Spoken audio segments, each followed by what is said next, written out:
So pre-approvals is definitely your first step. You want to get a pre-approval before you fall in love with a home, just so you can walk in there and know that what you can offer, and you have an idea of your purchase price, so you're not wasting your time looking at homes that just you can't afford or shouldn't be looking at. So you definitely want to get that out of the way first before you even really get into the weeds with Alvin at all.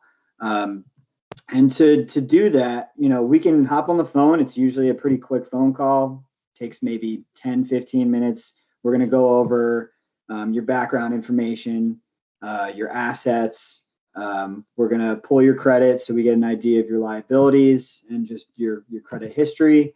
And just get an idea of what kind of homes you're looking for and in what price ranges. That pre-approval time is it's a good time to set goals. Like if you're trying to be conscious about your monthly payment, we can aim for a particular level of payment. If you know how much you want to spend in taxes, that can kind of cater what counties we're looking in, and areas. So yeah, it's a pretty quick process. It takes some supporting documentation sometimes. So I would say, like, if you're about to get into pre-approval and you want to make sure it's a quick process, have your tax returns ready, have your W-2s ready. Um, don't be scared to share your social security number with a bank representative like myself. Your credit is not going to dip in some dramatic fashion. We're just going to check it once, and we'll get to it after that. So don't be scared of the process. It's super easy, and we try to make it as quick and painless as possible. But yeah, yeah. Yeah, and just to expand on something you said, DJ, that property tax issue, I mean, I've had that problem come up with some of my own clients. I mean, just looking at some homes in, well, Tyler, you'll know this. We were looking at some homes in Chalfont in Northeast Philadelphia. My client was able to, I mean, their purchasing power was up to $270,000. We go into Delaware County just because of the tax discrepancy. They lost $50,000 in home purchasing power. So just that debt to income, I think that's the real piece that a lot of people don't think about, and that's what really makes it important. Because at the end of the day, you're not really paying, you're not paying the list price on the home. What you're paying are your closing costs and then monthly payment, because homes gain in value and you're paying that interest price anyway. So the concept of how much are you paying for a home, it's not really in the list price. It's really more, what are your interest rates? What is your monthly payment going to be? How much money are you putting down? That's where a lot of it comes down to it. And some buyers can get caught up in the weeds of is it 200,000 versus 180,000, things like that. So that's just I think where you want to start, right? And then you really want to narrow down what type of features you want, nice to haves, need to haves, things that aren't important at all. And what's great about that, I've actually put together like a quick 1 to 5 rubric for people that we'll walk through a little bit later. So yeah, that's act one of the process: getting pre-approved, finding those homes, writing the contract, and accepting the contract. Now, what I like to tell buyers is, while most people consider this right here the process of buying a home, where a lot of the work comes in is after that contract has been accepted. So throughout that escrow period, that's when you're really going to be working on purchasing that home. So once you found the home and you've accepted the offer with the with the seller, that's when you kind of get into that back and forth. So the first thing is you have to put down your earnest deposit money, and that's required within 5 days of the contract being agreed to. And that's not 5 business days, that's 5 calendar days. So you should be prepared to have a cashier's check for the amount of the deposit. Sometimes it can range, $2,000, $5,000. Really, it depends on the price of the home and the seller. But I would say that would be step one. Get ready to have that. Get ready to have that earnest money to put down. And then within 10 days, you're going to want to conduct any inspections that you might have elected. Everybody usually elects the general home inspection. And what this is, it's really just a quick eyes view of what's going on in this property. What can an inspector catch with their eyes? It doesn't really give you a lot of information. And that's why you have the option to elect other inspections as well, which I do recommend, but can make your offer look a little bit weaker. There are ways to work around that, though. So one thing that I would always recommend, always do a full sewer scope, make sure everything is okay on the property. And also in Philadelphia, you're going to want to do a lead test. Most likely on some older houses, there's going to be some identifiable lead, but you can use that to your advantage throughout the contingency process. And then, obtaining financing, obtaining the homeowner's insurance, myself and DJ, we would assist you through that process. So obtaining the financing, I mean, that covers, a range of things. First, you're going to want to make sure that your credit's good. You're going to want to make sure that you're employed throughout that entire process. DJ, do you want to touch on that a little bit, kind of what the work needs to be done after that contract's accepted? Yeah. So right when you get that contract to sale, you're going to get me on the phone or shoot me an email. I need to see that contract pronto. So as soon as you get that, send it over. We're going to go through it. And I'm going to get an application ready for you. So once you receive that application, like Alvin said, the clock is ticking. We get that application sorted. And then we start processing. The application, it's a bunch of disclosures mandated by the government, saying like you recognize that we are going to look at your personal information, that we are going to share it with other parties like the title company, and you're signing off on these kinds of things and acknowledging everything that goes into the transaction. We're also collecting all of your personal documents, some of which we may or may not have collected in the pre-approval.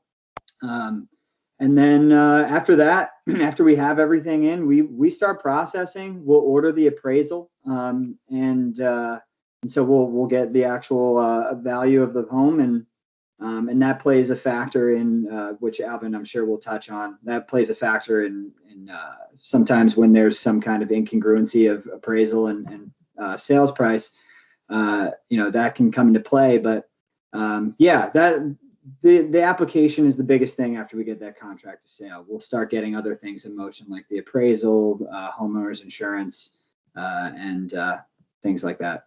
Mm-hmm. And just touching on that appraisal a little bit, we would ahead of time put together a competitive market analysis, just looking at the other homes in the area that had sold around that same price. So when you're putting that, that offer together, you want to create an offer that you think would hit the appraisal process. And we would do this using contextual data. What I usually do is I run a quick search for homes that have sold within the past year or 2 years, similar to the subject property. And then that can kind of be more or less very similar to what the appraiser value ends up being. But then what I consider to be one of the most important parts of the process is obtaining title insurance. So when you obtain title insurance, this is ensuring that the property that you're buying is free of liens, free of any deeds or restrictions that might be a problem to you, and that the seller is free of any any debts that might create a situation where they're unable to fulfill their end of the contract or any contingencies that they may have applied. Because sellers will sometimes have their own contingencies. Sellers, especially in like the market right now, a lot of them are putting in contingencies that they need to find their own home or before they can close on the property. So that could be a situation where, you're kind of left waiting.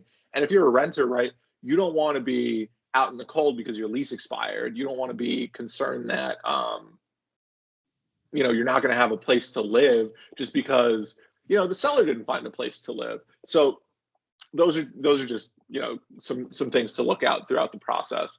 But yeah, after that, you pretty much move on. You obtain your funds for closing. These are provided in a cashier's check to the title company. You actually pay the title company at closing, and then you close on your new home. So yeah, all in all, an exciting process. Act 1 and 2 here, they're the most the strongest, right? And then you get into your denouement. If you understand anything about like creation of story, right? Think about it like that, right? Throughout your entire hero's journey here, this is where you're kind of getting to that transformative experience, right? This is Luke blowing up the Death Star, right? And then you're closing on your new home, you're getting your medal, everything's going great. And then you move in, and then hopefully you don't kiss your sister. So that's just a quick step-by-step, Star Wars analogy for buying a home. I do want to touch a little bit about, what value do we provide as agents here, right? So when you're choosing a Coldwell Banker agent like myself, it's kind of my pride here that I get to walk with you throughout the entire process. While we're doing this, you're kind of the CEO. I'm just more or less your assistant, helping you figure out, and walk through this process. But you're doing everything. I'm going to be meeting with you to understand your needs, goals, put together a property search. I'm going to be connecting you with partners like DJ to get pre-approved, and also, find that title insurance, find the inspectors.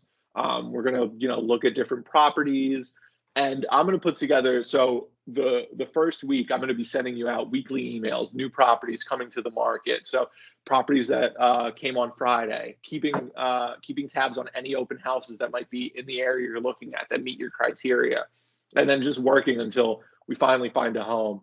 I mean, depending on the client, this can take anywhere from 30 days to, I just had a client this year. We started working back in 2019, late 2019. We found a place for them in 2020. So that was, personal point of pride of mine, being able to work from, the beginning of the deal all through a year. And that's something, I value that too. The fact that my business partners, the people who are purchasing from me, I consider them my business partners. The fact that they're able to remember me and, come back and we can get to that process of close, I consider that just, a piece of personal pride. But yeah, like I mentioned, facilitating the inspection and resolution process, getting you ready for closing costs, kind of managing those expectations and letting you know across the way what you can expect from, from the entire process. The number one thing we want to avoid is we want to avoid surprises, right? Everybody's always thinking, what can go wrong throughout this entire home buying process? And frankly, a lot of things can go wrong, but a lot of things can also go right. I'm pessimistic, I know that, but if you have like a positive mental attitude, it becomes a lot less stressful. And at the end of the day, sellers, the mortgage people, the agents involved, the buyer, everybody wants the process to happen. So keeping in mind, when everybody's willing and trying to work together to make the process happen, it can end up being relatively smooth. I mean, DJ, you were just talking to me today. He was able to get some of his clients to close in like a week or so, right? Hey, DJ, I'm sorry. I think you might be muted.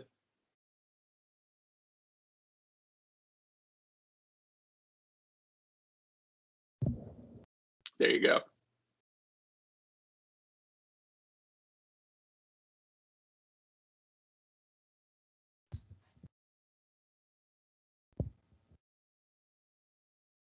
Okay, I think he's having some technical difficulties, so I'm just gonna kind of keep going. DJ, once your mic works, let me know, and then we'll touch a little bit more on the quick way to close.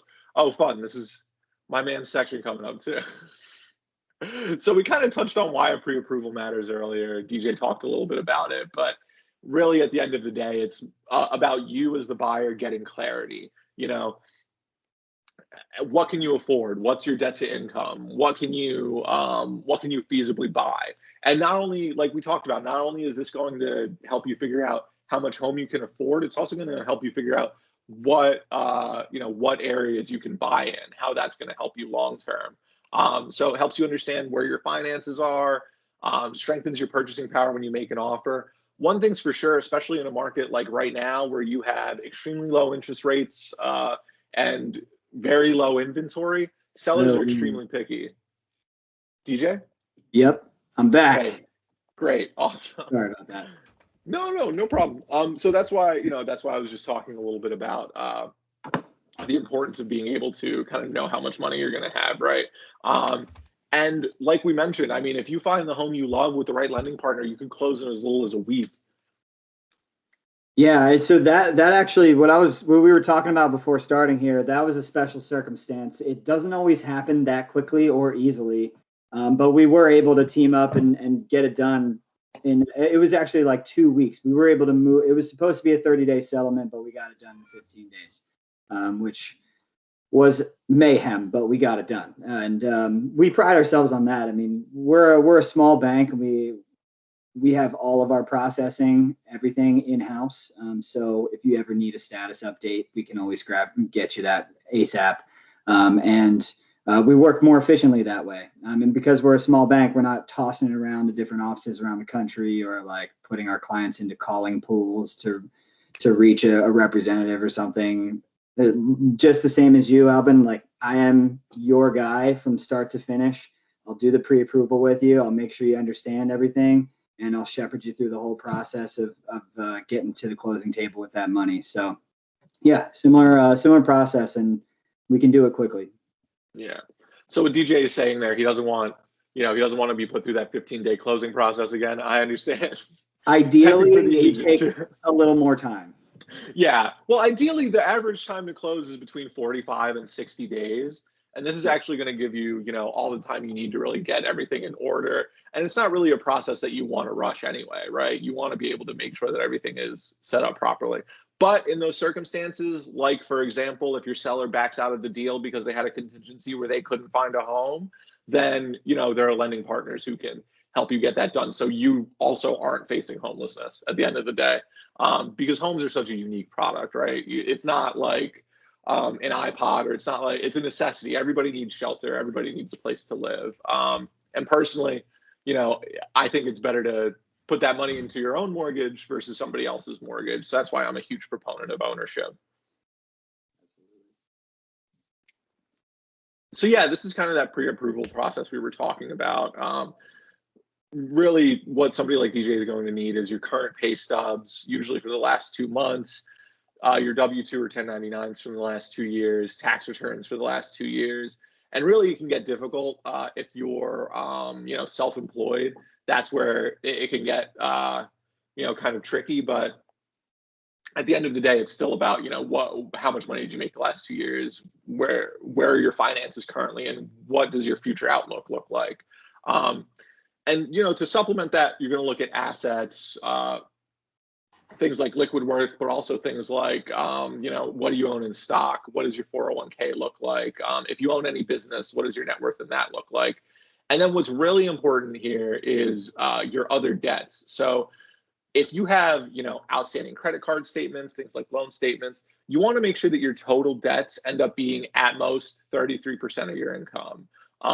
And that's kind of how they're able to really get to that final monthly payment number. And then you would put together property mortgage insurance, as well as regular mortgage insurance and property taxes. That would be kind of your payment. And based on that payment, it's going to be, how much loan can you afford over the 30-year lifetime. So on a house, let's say a house, $280,000 or $270,000 house, interest rate of 2.65%, which, by the way, absolutely amazing. I don't know how long they're going to stay this low, but now's the time to take advantage of it. If you can, you're going to be paying less in interest. With PMI 5% down, your closing costs, you're looking at about like $20,000 in closing costs, $1,400 a month. Just some quick math. Don't quote me on that. I don't know how accurate that is. I mean, it's relatively accurate. It's pretty accurate, but it's going to be around those numbers, right? So to close on a $280,000 house, you would be expected for $1,400 to be 1/3 of your, monthly income, or combined monthly income if you're part of a household, along with any other debts you might have, student loans, credit card statements, just kind of like as a quick math. So I'm gonna jump in there for a second because there was a time where I actually thought that 33% number was accurate, but well, that's your entire debt to income, right? There's also, housing costs are like 28%. Right. So when it comes down to it, your full monthly debt to income ratio needs to be under 50, including the home. Okay. So yeah, and that's for most programs. That's your general like FHA or conventional programs. There are specialty programs that will dip that down to as low as 41%, but that's only veteran loans. And other programs will dip it down to 45. But most of the time, you're going to be in that 50% bracket. And you just have to gauge personally what you're comfortable with, because do you really feel comfortable with your stated monthly obligations to be 50% of your income, I don't know, like that, but that's what we're legally allowed to limit it at. We can't commit you to over that. So that's the upper limit for us. Mhm. Yeah. And then things like closing costs taken into account as well. But I think there are programs that people can qualify for, right? Like there's a PHFA program. Do you want to talk a little bit about that? Yeah, I'm happy to jump into it. So that was actually one of the programs that I was alluding to was they do have a little bit more strict debt to income ratios that we have to abide by. But there's also a lot of great benefits to the PHFA program. And what they are, they're a state agency that we are a lender, an approved lender for. And they take your standard programs like conventional FHA and add benefits to them. We can, depending on qualifications, we can get you into closing cost assistance programs, tax credits, and subsidized interest rates. So on top of how low they are right now, you're looking even lower most of the time. And that's open to mostly first-time home buyers, but in Philadelphia County, it can be any buyer. So you could be selling a home or buying another home and qualify for that PHFA program. And then just to get the definition out there of first-time home buyer, all that says for us is that you haven't been on the deed and having ownership of a home in the last 3 years. So if you've been renting for 3 years or living with your parents or something, you're good to go. You're a first-time home buyer. Mm-hmm. Awesome. Thank you. I didn't even know that bit, so that's helpful. Yeah. Yep. So yeah, for all you guys looking for, another multifamily property, just rent from yourself for a couple years. Yeah. Put it in a C corp. You don't know. No, don't do that. Don't actually do that. As long as you're not on the deed, I'm not going to ask more questions than that. So just kind of touching on those home preferences that we mentioned earlier, kind of what you're going to look for. I mean, this is stuff that people think about all the time, right? Like what type of architectural style? Do you want a detached house? Do you want an attached house? Are you looking for a swimming pool? How important are these things to you from a scale of 1 to 5? And honestly, this is just a good practice to have, even if you aren't like looking to buy right now. This is kind of like what you can do very preliminarily to narrow things down. And then what I would suggest beyond that is doing a quick Zillow search for everything that you're looking for, and really seeing what your market looks like. The consumer has so much control in real estate today. You're able to pick all your partners. You're able to look at all of the MLS info, essentially what the selling agent is putting on the MLS, as much info as you can. I think it's important to be extremely well armed when you're going into a massive purchase like this. So I highly recommend that anybody, if you're serious about buying a house, start to look at your own preferences first and kind of break that down. And I can mail this page out to everybody after the fact too. I'll just send it out via, or I'll put it in that Facebook page actually, so people can download it, take a look. Now, when you're making an offer, really what it comes down to is what's the current market value of the home. So there are a couple things to look at, right? How long has the home been on the market, price reductions, what the CMA is, right? That comparable market analysis that we talked about earlier. If there are multiple offers, so this is where your agent really starts to add some value, right? Things like finding that CMA, finding out from the selling agent some intelligence of whether or not there are other offers, how hot it is, right? Even if there aren't other offers, who's walked through the house recently? What were the showings the past week? Is there a competitive environment that you can expect? And then also putting together what might you want? So in a lot of situations, not everything is included. Washer and dryer, that's not necessarily included when you purchase a home. So that's something that you actually have to ask for in writing. Then you're going to want to look at things like, what's the list to sale price ratio? Especially in a market like this one, a seller's market, a lot of homes are going for 5, 10, 15% above list price, just because you're really getting into that competitive environment. And then learning about things like the seller's motivation. Like we mentioned, you don't want to be stuck where a seller is like, they're just like, what can I get for this home? Let me try to get top dollar versus like, I need to sell the house and move now. And then also, figuring out whether or not seller is offering things like seller's assistance. So a seller can offer you, up to 6% of your closing costs back at the table. You can ask for that. Your agent can ask for that, and you can put that in writing, and then it's provided to you. So, for example, on a $200,000 home, 6% of your close, or yeah, you would get 6% of the value of the home back. So you could get potentially $3,000. No, 1,200.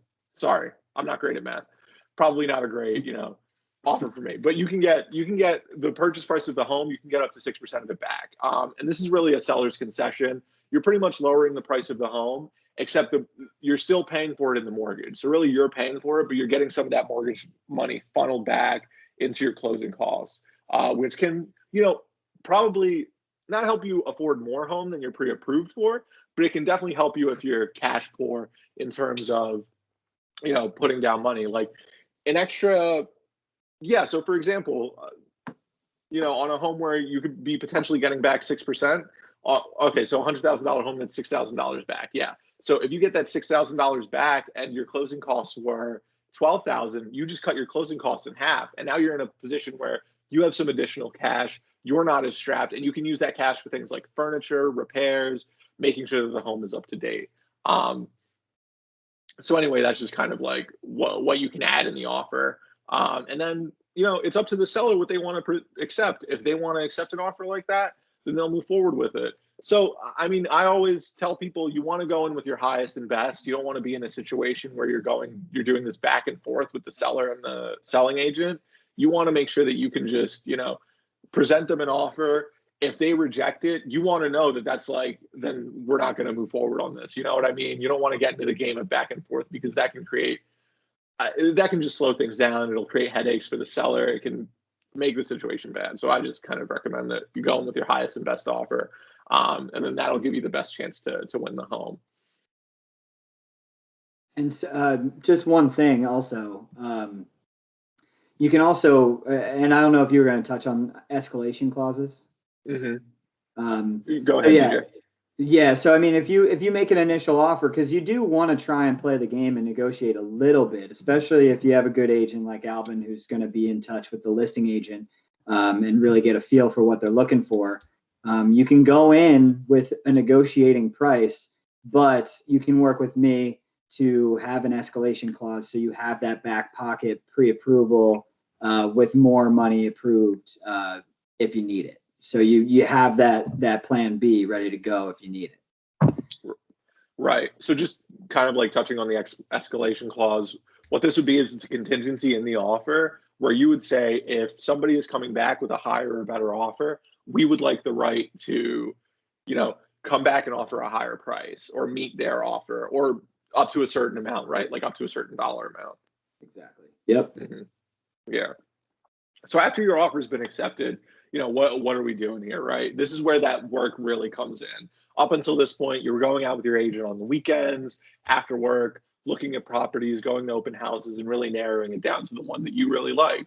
Now, once you have that, property, this is where you're really starting to push things forward. You do the home inspection. Like I said, you kind of elect those other contingencies, like the regular home inspection, things like a sewer scope, and then you make sure that the home is to your satisfaction, right? Once you get that set up, you're going to do that within your first 10 days of the offer being accepted. You take a look at the roof, things like the windows, make sure that everything is working properly. Then you can move forward. If there are any things that are wrong, then you totally have the ability to either rescind your offer, or you can negotiate with the seller to determine what repairs will be made, even get a credit, lower the price of the home. So there are a lot of options, especially within this 10-day contingency period, where you can kind of like go back and forth. Personally, I wouldn't recommend using the inspection as a negotiation tactic. I believe inspections are more for, your due diligence, so you understand everything going into the home.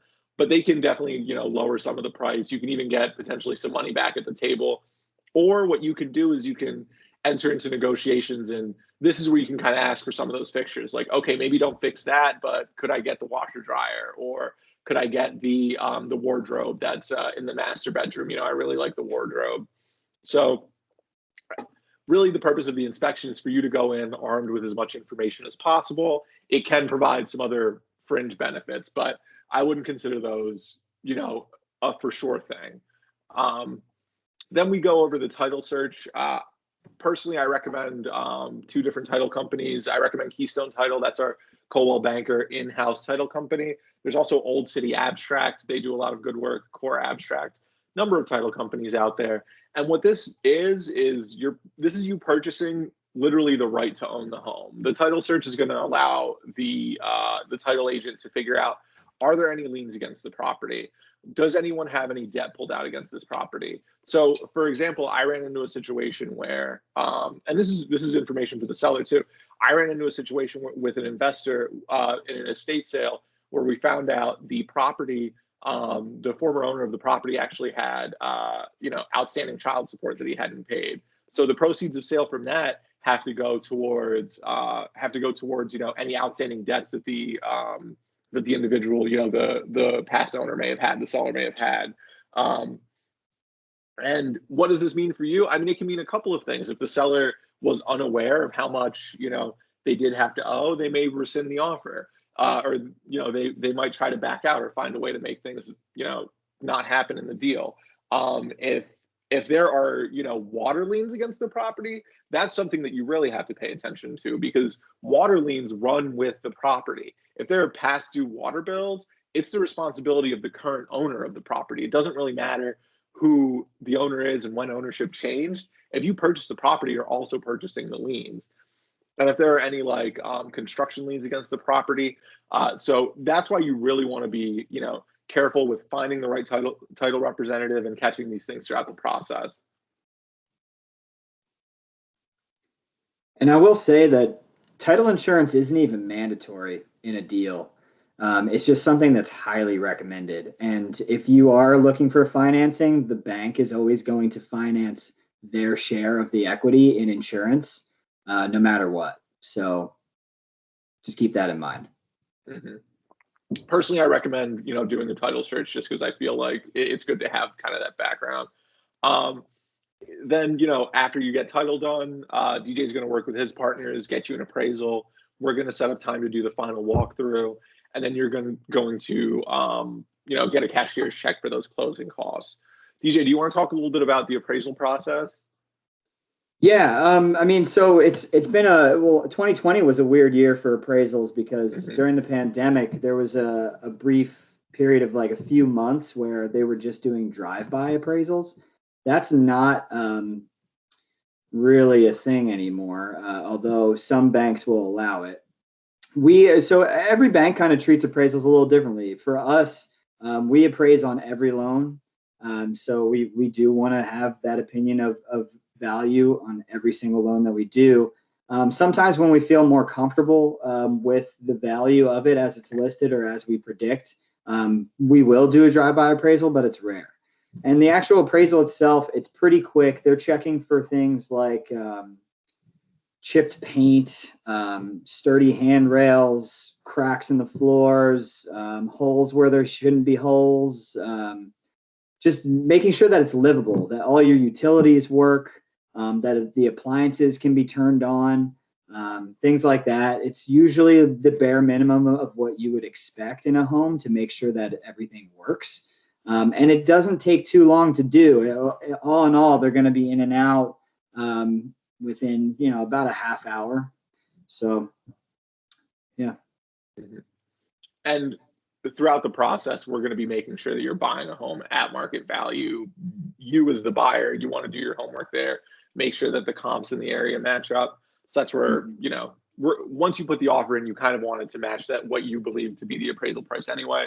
And hopefully the home is marketed right and, it's the right list price on the market. But yeah, besides that, I mean, you're going to have those closing costs that we talked about. And this is kind of what that seller's assist can go to. These things touch like loan origination fees, surveys, mortgage insurance, taxes and assessments, title insurance. And these can range in price. I mean, they can range. I think the common idea is that they're anywhere from like 3 to 5% of the purchase of the home that you can expect to put down in closing costs. And the main bulk of your closing costs is actually going to be that down payment. As a first-time home buyer, you can put down as little as 3.5% and still kind of move through. Personally, I recommend 5 to 10% if you're a first-time home buyer. I know people who've put down 15, 20% buying their first home. Personally, I believe that, your home is going to be building an equity while you own it. If it's your first home, it's not likely to necessarily be your last home. So I think it's good to kind of capture that revenue. But at the same time, the reason you're buying a home is you want to build equity. You don't want to throw that money away on mortgage insurance, PMI. So it's kind of, comes down to how much do you want to put down. But personally, for your first home, in my opinion, I can think less is more. And, feel free to disagree. It's kind of like, it's more of a philosophical personal finance issue, but it doesn't really matter. So that's just a quick rundown of closing costs. And then, we just like to remind you here, we want to provide full service support. So at Coldwell Banker, I'm going to be managing your transactions from start to finish. So I'm going to be managing all of your any documents, any forms, keeping all of your important information safe and secure. I have a background in data security and IT security, so I actually take that stuff very, very seriously. And we're going to put those in containers. We're going to send those over, over like secure email, end-to-end encrypted email. And then we're also going to be keeping you informed, making sure you're on top of it. Personally, I like to set up weekly touch points on Monday or Friday with my clients, whichever one works best for their schedule. Really kind of depends on them. And then just talking about, this is what we did this week. This is what we did. This is what we have to do next week. Sometimes it's as simple as, hey, didn't find any new properties on the market. But other times it can be, very hectic. Like we have to get, the inspection scheduled. That first, those first 10 days, that's going to be really hectic. We're pretty much going to be communicating every day about what you're going to need, what you're going to need to provide, and what the seller's kind of expecting. So that's kind of where the value comes in partnering with an agent. Those are some of the initial things that you're going to need to do to purchase a home. This is kind of the end of my materials and the end of my presentation. Personally, I like this kitchen, open concept, great lights. Look at that stainless steel hood. Love it. You can tell this is manufactured stone, but whatever, doesn't matter. But yeah, that's kind of everything that I had for today in terms of a presentation. DJ, was there anything you wanted to add? No, I mean, well, I kind of jumped right in, but I did want to just introduce myself and the bank. But yeah, my name is DJ Sutera. I work for a bank called Mortgage America. We're based in Pennsylvania, and it's a family-owned and operated bank. So we're smaller than your big banks. You're not going to see our names in like billboards or anything, but what we sell is ease of transaction and complete service from start to finish and competitive interest rates. We don't have high overhead costs. We put all of our funds into making sure that we have the most competitive deals out there. So that's how we get it done. We've been running off of referral-based business for 40 years now, and it goes a longer way to have you recommend us to your friends and family sometimes rather than seeing us on the side of the street on some bus stop. So, that's it, I guess. Really just to introduce myself, and I hope even after the call you can reach out to me for any questions you have, or when you think you're ready to start looking into this kind of thing. I'm always available. For sure. DJ's the man. I think he's great. I've known him since college. We actually used to work together. Getting people hooked on Penn State. That's what we did. You know it. But yeah, I think that's everything I have. Does anybody have any questions? I see Zach, Scott, Dorian, you guys are all on the call. Feel free to unmute yourselves. Tyler, do you have any questions? Anything that we probably didn't touch on that you wanted to learn a little bit more about? No, not at the moment. I just think it was good to get that intro. Like I probably won't be ready for another year or so to really save up money and everything, but just being led through the process so I know what I'm getting myself into is extremely helpful. Oh yeah, I think, I mean, if you don't know where to start, a lot of people, I think, start with like, let me just look at some Zillow searches without really knowing how much they can afford. So I think knowing about the pre-approval process, really at the end of the day, you're buying a loan, right? You're buying a loan. So you want to make sure that the loan you're buying, it's worth the property that you're getting, and it's going to, you're coming out on the good end of it because you're planning on building equity and you're planning on building real money. So yeah. And also, I will add that a lot of times, some people are surprised at how little you need to save. That's true. With some of these loans, you can put as little as 3% down, and there are special programs that offer 100% financing. So if you think you do qualify for something like that, if you're a physician or a newly graduated CPA or an attorney or something like that, there are programs that offer 100% financing for that. You're still going to be stuck with closing costs no matter what in some capacity, even with cost assistance programs and seller assist. At least something's going to be out of pocket, but it might be less than you think. Well, you can't. Well, that's the thing too. You won't finance a loan if the buyer isn't putting anything down at the table, right? Like if they're not paying any closing costs, if they're if everything's being financed for them, then you guys don't finance the loan, right? No, I mean, there are special circumstances, and I'm talking special, where you could come to the table with literally zero money. The only real times that you see that are for veterans. Yeah, VA loans. Yeah, so like they qualify for programs of 100% financing, and then their seller assists have zero cap. So a seller could cover all of their closing costs, technically, and then they have 100% financing, so they could literally walk into a house. Not everyone qualifies for that, and that situation is rare, so don't expect that. But yeah, it happens. Nice. Hey, Scott. Yeah. I have 2 questions, one for DJ and one for Albie. Go ahead. Yes, Albie first. Scott, this is business. You have to refer to me as Big Al. Okay. Okay, Big Al. Question for you, I guess, from you. So I'm looking into my houses now, and I'm noticing it's a buyer's market with the investment offers per house. Is there any benefit of skipping the home inspection? Is that something you recommend? Because I'm kind of not, because I don't want to buy a house and find out it's shit or something is in the house is broken. Mm-hmm. So I don't know if it's worth it to get it to get the offer into the house to get the offer in and accepted. So definitely waiving waiving inspection contingencies is going to make your offer stronger. I don't think any buyer is going to be like, no, I don't no, I'm going to go with the guy who wants to look at every single inch of the house.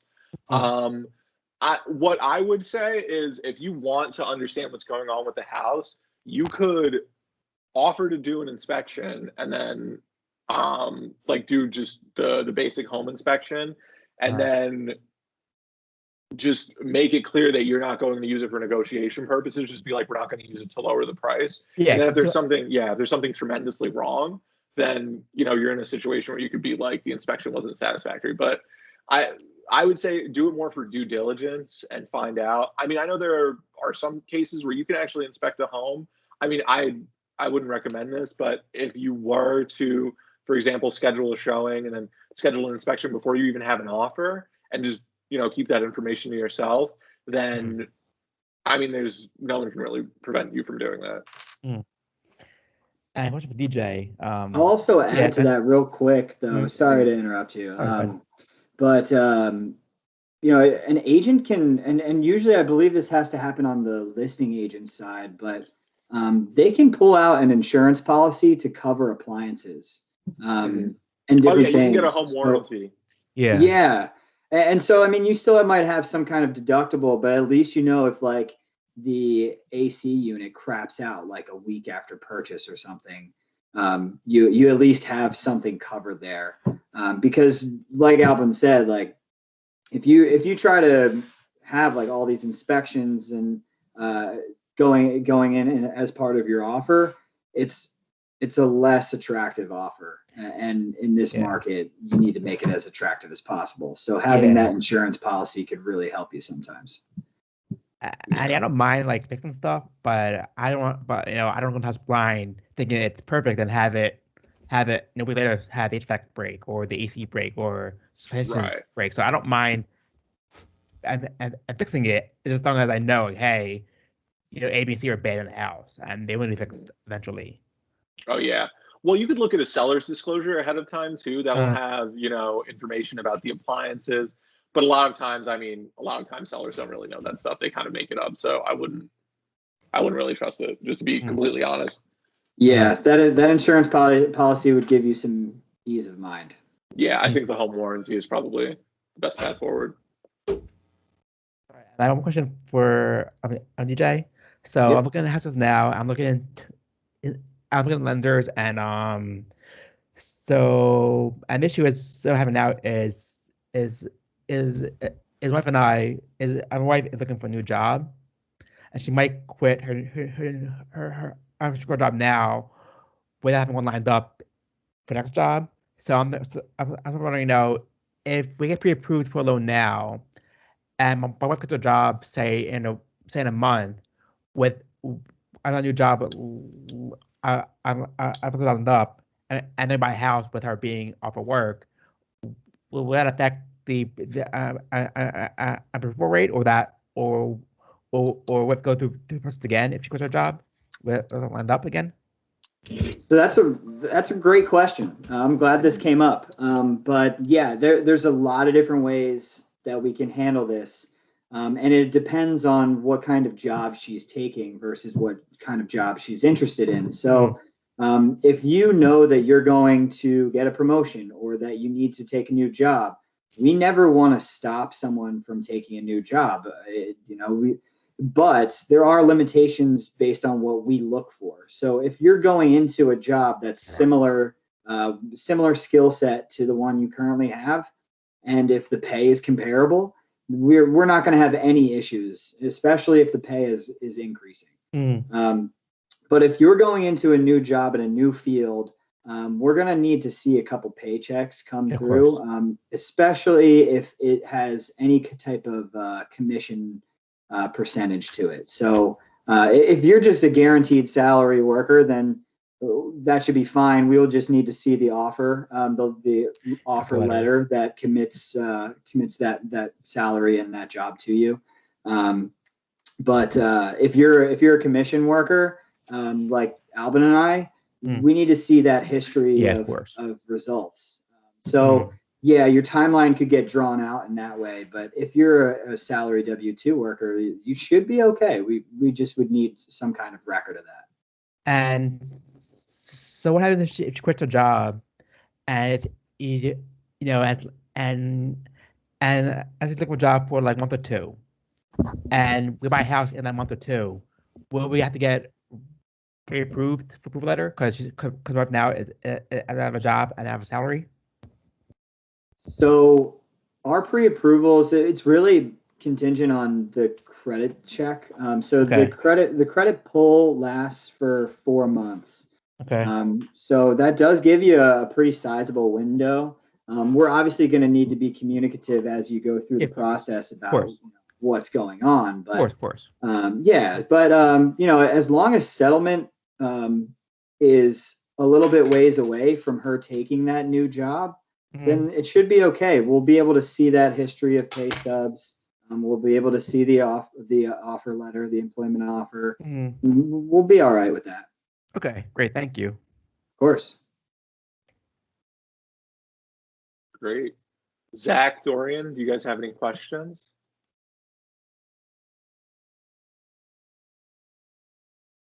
All right. Yeah, if you guys do have more questions, that was a really good one.